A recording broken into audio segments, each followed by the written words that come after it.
Hola, compañeros, voy a hablar sobre la NIF para las pymes, específicamente la sección 17 de propiedad, planta y equipo. Dentro del alcance de esta norma se va a aplicar a las contabilidades de propiedades, plantas y equipo, así como a las de propiedades de inversión. Sin embargo, en la última, cuyo valor razonable no se pueda medir con fiabilidad. Esta sección también nos habla de que las propiedades planta y equipo son activos tangibles que primero se mantienen para su uso en la propiedad o suministro de bienes y servicios o para arrendarlos a terceros o bien con propósitos administrativos. También de las mismas se espera usar durante más de un periodo. Esta sección también habla de que la propiedad planta de equipo no incluye lo siguiente: activos biológicos relacionados con la actividad agrícola y los derechos mineros y reservas minerales tales como petróleo, gas natural y recursos no renovables similares. En el caso de reconocimiento, la entidad va a reconocer el costo de un elemento de propiedad, planta y equipo como un activo si y solo si, primero, es probable que la entidad obtenga beneficios económicos futuros asociados con el elemento, o bien el costo del elemento se pueda medir con fiabilidad. En el momento del reconocimiento, en el caso de la medición, la entidad va a medir el elemento de propiedad, planta y equipo al costo. Y es por eso que la norma nos da los siguientes componentes del costo. Primero, el precio de adquisición, costos directamente atribuibles a la ubicación, la estimación inicial de los costos de desmantelamiento o retiro del elemento. Y en este caso, la norma también nos habla de los costos que no son costos de un elemento de propiedad, planta y equipo. Por ejemplo, costos de apertura de una nueva instalación productiva, costos de introducción de un nuevo producto o servicio, costos de apertura de un negocio en una nueva localización, costos de administración y otros costos de indirectos, o bien costos por préstamos. La norma también nos indica qué es la medición del costo. En este caso, va a ser el precio equivalente en efectivo de la fecha de reconocimiento, y si el pago se aplaza más allá de los términos normales de crédito, el costo va a ser el valor presente de todos los pagos futuros. También esta sección nos habla de la permuta de activos, que puede ser adquirida a cambio de uno o varios activos no monetarios. En este caso, la entidad va a medir ese costo del activo adquirido por su valor razonable, a menos que primero la transacción de intercambio no tenga carácter comercial y segundo, el valor razonable del activo recibido o entregado no pueda medirse con fiabilidad. Y en esos casos, el activo se va a medir por el valor en libros del activo entregado. Edición posterior al reconocimiento inicial.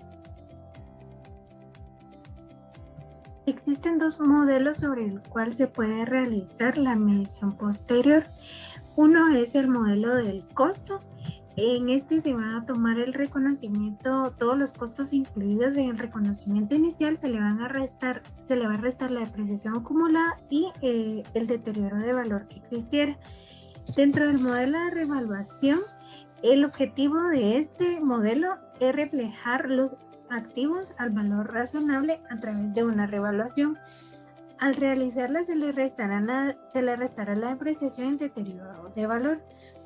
Es importante que la entidad realice una revaluación con suficiente regularidad para que los importes en libros que no difieran del valor que podría determinarse si se reflejaran los activos al valor razonable.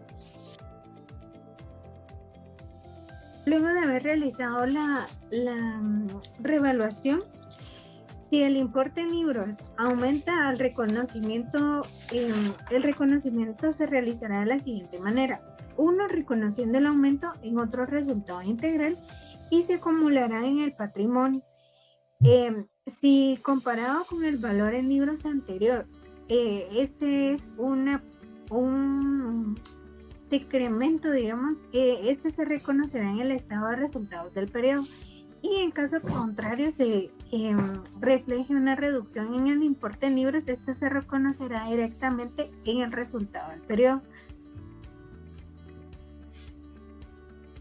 Dentro de la depreciación, si los principales componentes representan beneficios económicos diferentes, la entidad puede distribuir el costo inicial y depreciar cada uno de sus componentes. Un ejemplo de esto podemos tomar en cuenta, por ejemplo, los aviones.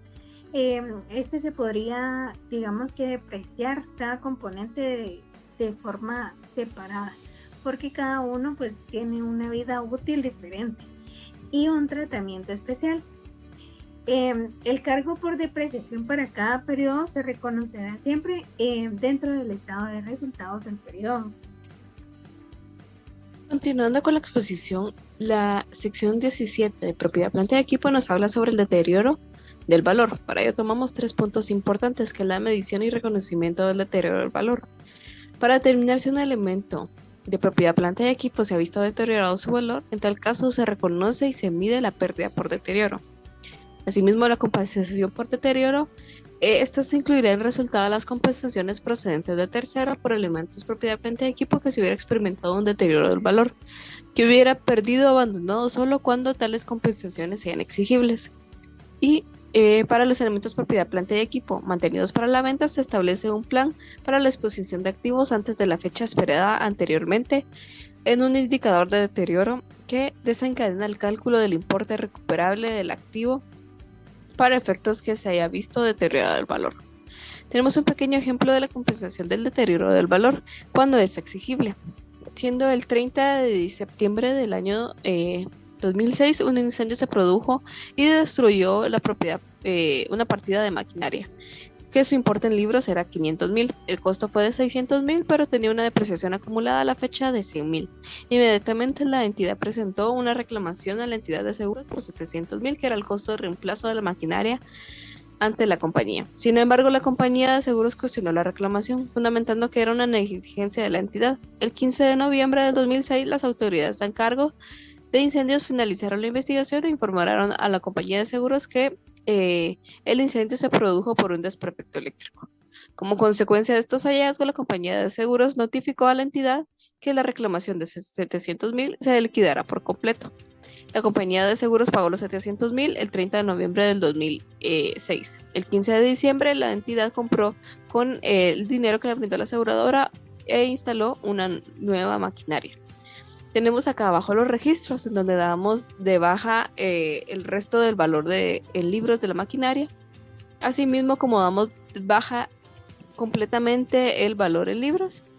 Posterior a ello, cuando la reclamación se vuelve exigible, hacemos registro de los 700,000 a la entidad de compañía de seguros cuando la aseguradora no liquida y cuando hacemos la adquisición del nuevo elemento. Asimismo, esta norma nos habla de la baja en cuentas, y una entidad dará de baja en cuentas los elementos propiedad, planta y equipo a disposición o cuando no se espera obtener beneficios económicos futuros. También nos habla sobre la información a revelar y tendremos las bases de medición utilizadas para determinar el importe en libros, los métodos de depreciación utilizados, la vida útil y las tasas de depreciación utilizadas, el importe bruto en libros de la depreciación acumulada, agregada a las pérdidas de deterioro acumulado al principio y al final sobre el periodo que se informa, una conciliación del importe al principio y al final sobre el periodo que se informa. Esto acá detallaremos todas las adiciones, inclusiones, deterioros, depreciaciones acumuladas, la existencia de importe en libros de propiedad, planta y equipo de una entidad con alguna restricción que esté ignorada por garantía de deudas, el importe de los compromisos contractuales por la adquisición de propiedad, planta y equipo, y así si los elementos de propiedad, planta y equipos se contabilizan por el método de la revaluación. Registraremos también cuando se realizó la fecha que se realizó la revaluación, si se utilizó un tasador experto, qué método se utilizó, si existe un superávit. Muchas gracias.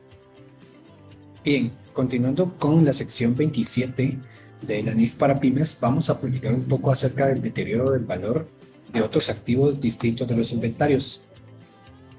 Bien, esta norma pues establece principios generales y establece que la entidad reducirá el importe en libros del activo hasta su importe recuperable. Sí, solo sí, el importe recuperable es inferior al importe en libros, y para eso pues nos establece estos principios generales, que esto se reconoce como un deterioro del valor y se registrará inmediatamente en resultados, a menos que el activo se registre a un importe revaluado de acuerdo a la sección 17 de la NIF para pymes, que trata de propiedad, planta y equipo.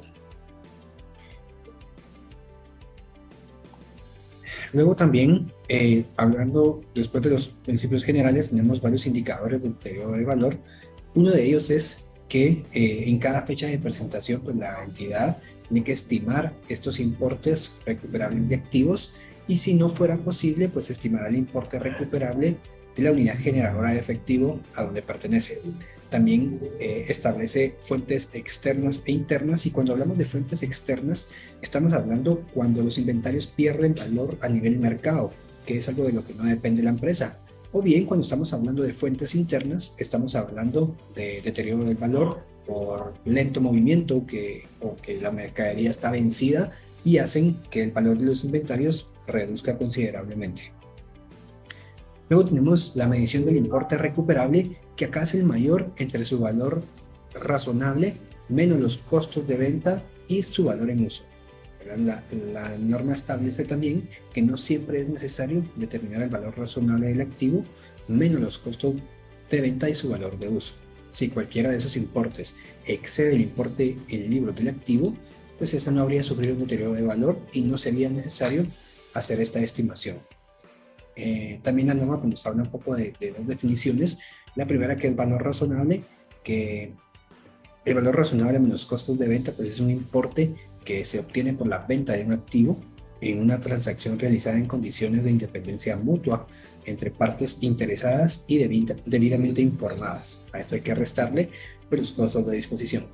Y también nos habla de valor en uso, que es el valor presente de los flujos futuros de efectivo que se espera obtener de un activo.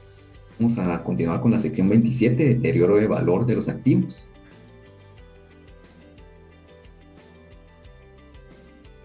Dentro del objetivo y el alcance, indica que la pérdida por deterioro de valor se calcula cuando el importe en libros es mayor que el importe recuperable. Aquí vemos un ejemplo en donde el importe en libros es de 22,000 y el importe recuperable tan solo de 16,000. Entonces se tiene que aplicar en la contabilidad una pérdida por deterioro de 6,000.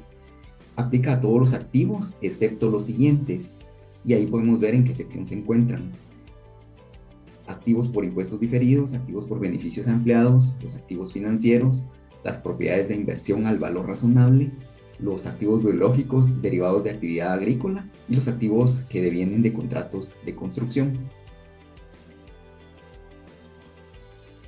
Para calcular el precio de la venta, se deben de restarse los costos de terminación y los costos por venta. Ahí tenemos un pequeño ejemplo que se aplicará en cada fecha del periodo que se informa. Por ejemplo, tenemos el importe en libros de inventarios de 160,000 con un precio de venta ya neto de 100,000, entonces queda una pérdida por deterioro a aplicar en la contabilidad de 60,000. Se tiene que practicar partida por partida. Si no es así, por la misma línea de producto o de similar propósito, y si se comercializa en la misma zona geográfica. Por último, tenemos la reversión del deterioro del valor. Cada periodo posterior al periodo sobre el que se informa, tenemos que hacer una nueva evaluación, aplicándose si las circunstancias del deterioro dejaron de existir y si existe una clara evidencia del incremento en el precio de venta. En este ejemplo, tenemos un importe en libros de 100,000 y un precio neto de ventas de 105,000. Entonces habría que hacer una reversión en la partida del deterioro por 5,000. Muchas gracias. Veamos ahora los requerimientos adicionales para el deterioro del valor de la plusvalía. La plusvalía por sí sola no puede venderse, no genera flujos de efectivo a una entidad y como consecuencia, el valor razonable de la plusvalía no puede medirse directamente. El valor razonable de la plusvalía debe derivarse de la medición del valor razonable de las unidades generadoras de efectivo, de las cuales la plusvalía es una parte. Para el propósito de comprobar el deterioro del valor, para la combinación de negocios, la plusvalía adquirida en una combinación de negocios se distribuirá desde la fecha de la adquisición entre cada una de las unidades generadoras de efectivo de la entidad adquiriente. Y con las participaciones no controladoras, parte del importe recuperable de la unidad generadora del efectivo es atribuible a las participaciones no controladoras en la plusvalía. Así también, con el propósito de comprobar el deterioro del valor de una unidad generadora de efectivo con plusvalía de la que no se tiene la propiedad total, el importe en libros de la unidad se ajustará antes de compararse con el valor recuperable, incrementando el importe en libros de la plusvalía distribuida a la unidad para incluir la plusvalía atribuible a la participación no controladora. Este importe en libros ajustados se comparará después con el importe recuperable de la unidad generadora de efectivo para determinar si el valor de ésta se ha deteriorado o no. Si la plusvalía no se puede distribuir a unidades generadoras de efectivo individuales sobre una base no arbitraria, entonces, a efectos de comprobar la plusvalía, la entidad comprobará el deterioro del valor de la plusvalía determinando el importe recuperable de la plusvalía adquirida en su totalidad, si la plusvalía está relacionada con una entidad adquirida que no haya sido integrada, o bien todo el grupo de entidades excluyendo las no integradas, si la plusvalía está relacionada con una entidad que ha sido integrada. Una entidad necesitará separar la plusvalía en plusvalía relacionada con entidades integradas y plusvalía relacionada con entidades no integradas. Reversión de una pérdida por deterioro del valor. Una pérdida por deterioro del valor reconocida en la plusvalía no se revertirá en los periodos posteriores.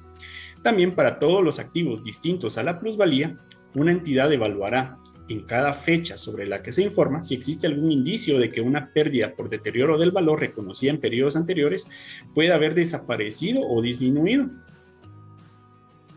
Si existen cualesquiera de los indicios indicados en el párrafo 27.9 relacionados con fuentes de información externa e interna, la entidad determinará si se debe revertir o no la anterior pérdida por deterioro del valor de forma total o parcial. Y el procedimiento es el siguiente. El importe recuperable de ese activo individual o bien el importe recuperable de la unidad generadora de efectivo a la que pertenece el activo.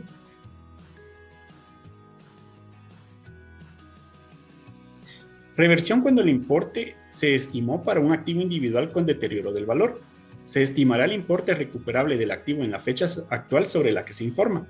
Si el importe recuperable estimado del activo excede su importe en libros, se incrementará el importe en libros al importe recuperable. La reversión de una pérdida por deterioro del valor no incrementará el importe en libros del activo por encima del importe en libros que habría sido determinado si no se hubiese reconocido una pérdida por deterioro del valor para el activo en años anteriores. Después de haber reconocido una reversión de la pérdida por deterioro del valor, la entidad ajustará el cargo por depreciación o bien por amortización del activo por los periodos futuros a lo largo de su vida útil. Reversión cuando el importe recuperable se estimó para una unidad generadora de efectivo. La entidad estimará el importe recuperable de esa unidad generadora de efectivo en la fecha actual sobre la que se informa. Si el importe recuperable estimado de la unidad generadora de efectivo excede su importe en libros, ese exceso constituye una reversión de una pérdida por deterioro del valor. Al distribuir la reversión de una pérdida por deterioro del valor a una unidad generadora de efectivo, la reversión no incrementará el importe en libros de ningún activo por encima del menor de su importe recuperable o bien el importe en libros que habría sido determinado de no haberse reconocido la pérdida por deterioro del valor del activo en periodos anteriores. También tenemos cualquier importe en exceso de la reversión de la pérdida por deterioro se distribuirá de forma proporcional entre los demás activos de la unidad generadora de efectivo, excepto la plusvalía. Después de haber reconocido una reversión de la pérdida por deterioro del valor, si procede, la entidad ajustará los cargos por depreciación o bien por amortización de cada activo de la unidad generadora de efectivo para los periodos futuros a lo largo de su vida útil restante. Información a revelar. Para cada clase de activo indicada en el párrafo 27.33 se debe revelar la siguiente información. El importe de las pérdidas por deterioro del valor reconocidas en resultados durante el periodo y las partidas en el estado de resultados en las que esas pérdidas por deterioro del valor estén incluidas. Y el importe de las reversiones de pérdidas por deterioro del valor reconocidas en el estado de resultados en que tales pérdidas por deterioro del valor revirtieron. Las clases de activos que una entidad revelará su información requerida en el párrafo 27.32 para las clases de activos son inventarios, propiedades, planta y equipo, incluidas las propiedades de inversión contabilizadas mediante el método del costo, la plusvalía, los activos intangibles diferentes de la plusvalía, las inversiones en asociadas y las inversiones en negocios conjuntos. Por su atención, muchas gracias.